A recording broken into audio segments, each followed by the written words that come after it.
अरे धर्मा सुन, महर्षि ने बताया है कि उस फूल के एक पंखुड़ी से कोई भी इंसान एक दिन में अमीर बन सकता है, और हम आज उस पंखुड़ी को प्राप्त करके पूरे गांव में सबसे अमीर होंगे। बस एक बार वो फूल हमारे हाथ लग जाए। उसने ये भी बोला है कि नदी के रास्ते जाओगे तो जल्द ही पहुंच जाओगे।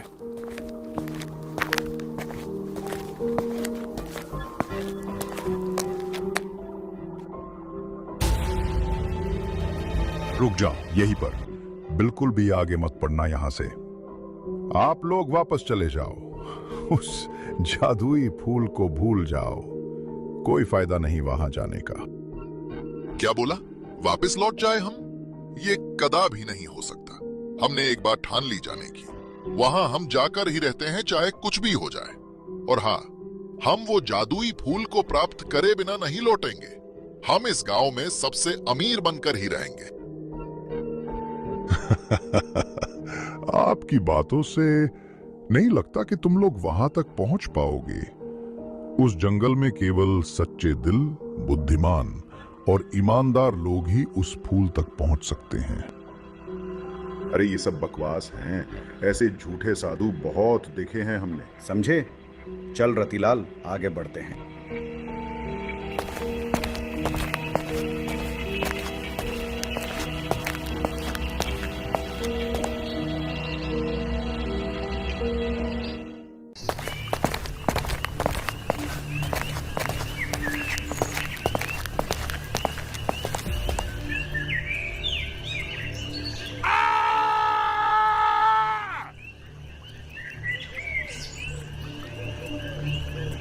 मिट्टी के उस छोटे से घर में एक पुराना पंखा करा रहा था। बिस्तर पर पड़े गोपाल के पिता, जिनके सिर पर पट्टी बंधी थी, दर्द से करा रहे थे। गोपाल पास बैठा आंसू पोंछते हुए बोला, पापा, आप चिंता मत करो, मैं आपका इलाज कराऊंगा। मैंने दिन रात मजदूरी करके अस्पताल के पैसे जोड़ लिए हैं पापा। हम कल ही सुबह निकल जाएंगे अस्पताल के लिए। आप जल्दी ठीक हो जाओगे।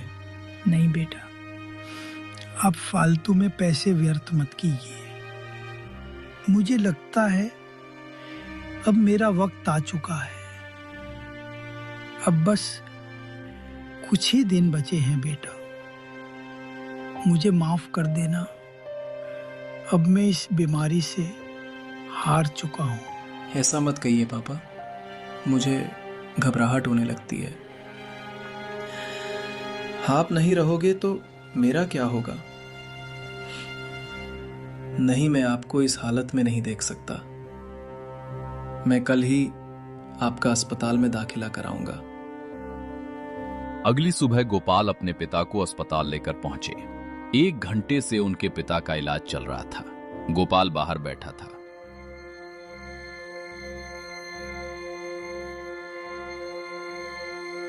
थोड़ी देर बाद डॉक्टर उनका रिपोर्ट लेकर बाहर आए। गोपाल अपनी जगह से खड़ा हो गया और डॉक्टर ने जवाब दिया, सॉरी गोपाल, हमने कोशिश तो बहुत की, लेकिन अब हमारे हाथ में कुछ नहीं है। शायद अब बस 1 हफ्ता आपके पिता जीवित रह सकते हैं। अब आप बचा कुचा टाइम अपने पिता के साथ बिता लीजिए। अब अपने पिता को लेकर जा सकते हो। इतना सुनकर गोपाल के पैरों तले जमीन खिसक गई और गोपाल के आंखों में आंसू आ गई।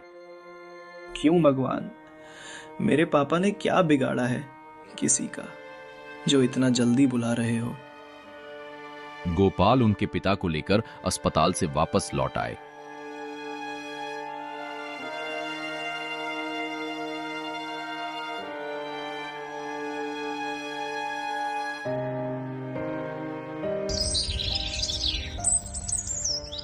दूसरे दिन पिता बेड पर सोए हुए थे। गोपाल के पिता ने धीमी आवाज से कहा, बेटा गोपाल, क्या कहा डॉक्टर ने?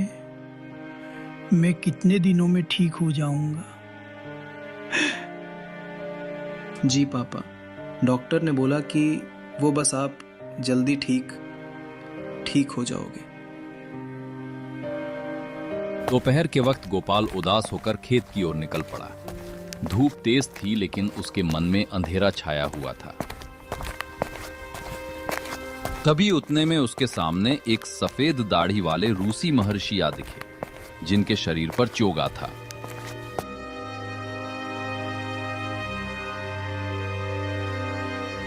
बेटा, क्या हुआ? इतनी चिंता में क्यों हो?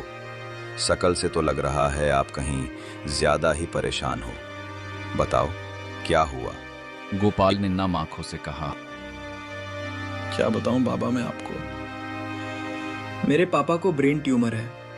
डॉक्टर ने जवाब दे दिया है कि वो बस 7 दिन तक ही जीवित रह पाएंगे। अब मेरे पास कोई उम्मीद नहीं बची। महर्षि मुस्कुराए और कहा, उम्मीद हमेशा रहती है बेटा, लेकिन राह मुश्किल होती है। दूर जंगल की तलहटी में एक जादुई फूल है, संजीवनी कुसुम। अगर वो फूल मिल जाए तो तुम्हारे पिता जीवित और स्वस्थ हो जाएंगे। यह सुनकर गोपाल की आंखों में चमक आ गई और कहा, क्या वाकई में कोई फूल से मेरे पिता की जान बच सकती है? कहाँ मिलेगा वो फूल? बताओ बाबा। महर्षि ने आकाश की ओर इशारा किया और बताया, उस दिशा में जहां सूरज डूबता है। पर ध्यान रखना, वो जगह सामान्य नहीं। कई लोग गए, आज तक कोई लौट कर नहीं आया। वहां जाना इतना आसान नहीं है बेटा। वहां जो भी गया उसकी मृत्यु तय है। गोपाल ने बिना सोचे कहा, मैं जाऊंगा बाबा। उस फूल से मेरी पिता की जान बच सकती है, तो मैं चाहे कुछ भी हो जाए पर उस फूल तक जरूर जाऊंगा। मुझे आशीर्वाद दीजिए बाबा, ताकि मैं फूल तक पहुंच जाऊं। जरूर बेटा, सच्चे दिल और ईमानदार इंसान को वहां जाने से कोई नहीं रोक सकता बेटा। धन्य हो आपका। अब गोपाल ने ठान लिया कि वो उस फूल तक जाएगा।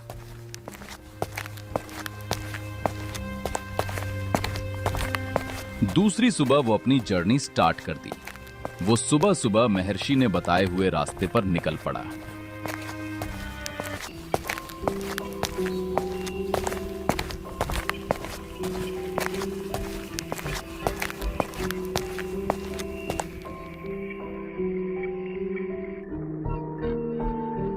रुक जाओ यहीं पर, बिल्कुल भी आगे मत बढ़ना। आखिर तुम लोगों को समझ क्यों नहीं आता? इस रास्ते से कोई वापस जीवित नहीं लौटता, तो फिर इस रास्ते पर क्यों आते हो? अपने प्राण प्यारे हैं तो यहां से लौट जाओ। मेरे प्राण तो नहीं प्यारे मुझे, पर मेरे पिता के प्राण प्यार है, इसलिए मैं वापस नहीं जाऊंगा। क्या? मैं कुछ समझा नहीं। गोपाल ने आंसू भरे स्वर में कहा, मुझे उस जादुई कुसुम की खोज है। मैंने सुना है कि केवल जादुई कुसुम ही मेरे पिता को जीवन दे सकती है। तो मुझे अपने पिता को बचाना है महाराज। मैं डरता हूं, पर रुकूंगा नहीं। साधु मुस्कुराए और कहा, ठीक है, वहां तक जाने के लिए आपको 3 चुनौतियां को पार करना पड़ेगा। पर ध्यान रहे, यहां के किसी भी वृक्ष या फूल को छूने की गलती मत करना, और पीछे मुड़कर बिल्कुल मत देखना। और झूठ, लालच या डर, इनमें से कुछ भी तेरे मन में हुआ तो तू भी यहीं रह जाएगा, हमेशा के लिए। इतना सुनकर गोपाल अब आगे बढ़ जाता है।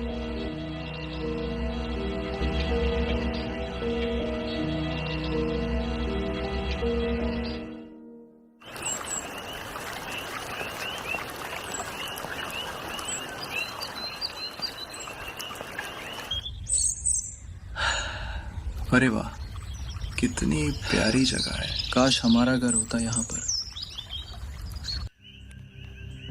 गोपाल बीच जंगल में पहुंच चुका था। उतने में अचानक उसके पीछे उसकी मां की आवाज आई। बेटा गोपाल, इधर देखो, मैं तुम्हारी माँ हूँ। गोपाल वहीं पर रुक गया। अरे माँ, तुम यहाँ कैसे? हाँ बेटा, मैं तुम्हारी माँ। देखो पीछे, आओ मेरे पास। गोपाल पीछे देखने ही वाला था, पर गोपाल को याद आया, साधु ने कहा था किसी भी भ्रम में मत आना और पीछे मत देखना। उसने आंखें बंद की और बोला, तुम मेरी माँ नहीं हो सकती। मेरी माँ तो 10 साल पहले ही उनकी डेथ हो गई थी। तुम एक जंगल का छल हो। जैसे ही उसने कहा, धुंध छट गई वो आवाज शांत हो गई और वहां से गोपाल आगे बढ़ जाता है। अरे वाह, लगता है स्वर्ग के रास्ते पर आ चुका। कितनी प्यारी जगह है।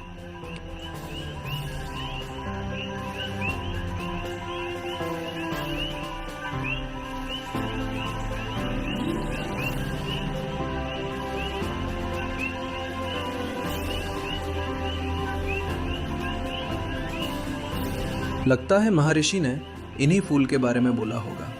चलो जल्दी से तोड़ लेता हूं।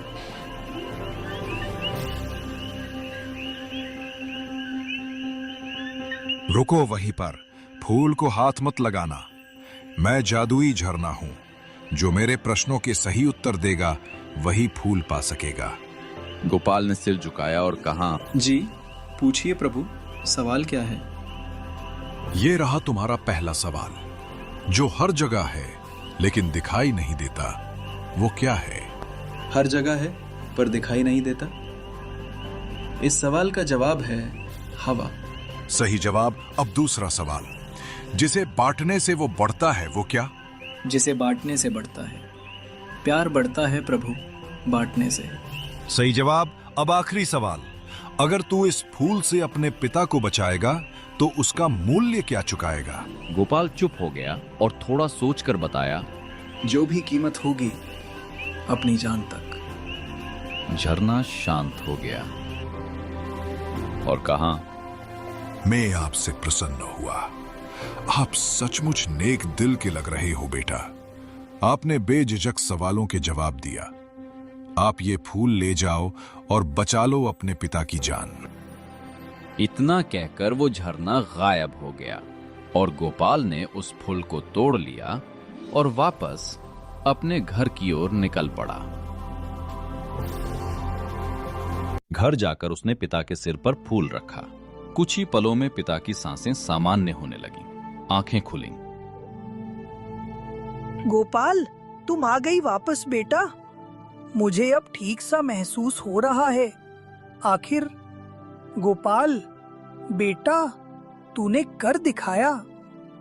गोपाल मुस्कुराया, आंसू बह निकले, लेकिन तभी दरवाजे के बाहर वही साधु खड़ा था।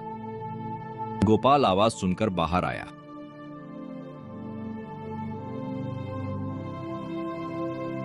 गोपाल, तूने तीनों परीक्षाएं पास की, पर याद रख, हर वरदान की एक कीमत होती है। गोपाल चौंका और कहा, क्या कीमत बाबा? जिस फूल से जीवन मिला, उसी से मृत्यु बंधी है। जब भी कोई झूठ बोलेगा या धोखा देगा, फूल की शक्ति घट जाएगी और एक दिन सब कुछ लौट जाएगा। गोपाल के चेहरे पर सन्नाटा छा गया। उसने पूरे आत्मविश्वास से कहा, नहीं बाबा, ऐसा बिल्कुल भी नहीं होगा। वैसे भी मैंने आज तक किसी के साथ धोखा किया है और नहीं झूठ बोला है, और आगे भी नहीं बोलूंगा। फिर भी ध्यान रखूंगा बाबा।